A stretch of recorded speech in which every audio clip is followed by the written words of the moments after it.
Ang free-range chicken po ay isang native style ng pag-aalaga ng manok na kung saan pinapakawalan natin ang ating mga alaga ngunit naglalagay po tayo ng bakod.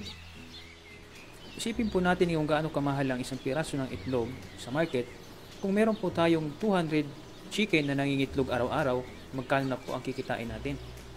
Sa pagtatayo po ng chicken house, maganda po kung patag ang ating pagtatayuan at shaded po yung area. Dapat po elevated yung gagawin nating chicken house para po madaling linisin sa ilalim at magkaroon din po ng tamang hangin o ventilasyon sa loob ng ating chicken house. Gumamit po ng mga available na materyales tulad po ng kawayan, nipa at anahaw. Dapat po malawak ang gagalawan ng ating mga manok sa loob upang maiwasan po yung siksikan at yung heat stroke, lalo na po pag mainit po yung panahon. Sa panahon po ng taglamig, pwede po tayong gumamit ng improvised na brooder. Ito po yung uling na ilalagay natin sa lata at ilalagay natin sa kulungan. Pwede po natin itong isabit upang maiwasang lamigin ng ating mga alagang sisiw.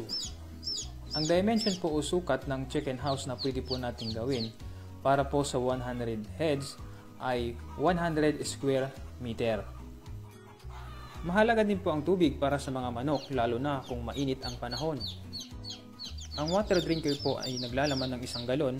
Kaya po nitong painumin ang 15 to 20 sisiw. Ang isang feeders o kainan ng manok, kasya po dito ang 20 to 25 na sisiw.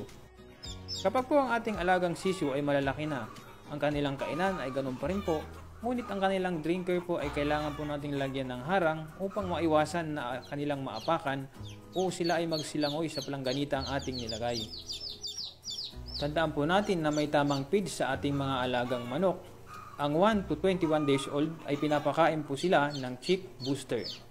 Para naman po sa may edad na 21 to 49 days, chick starter. Para naman po sa mga matured na manok, edad 50 to 84 days, pinapakain po natin sila ng broiler finisher o mais.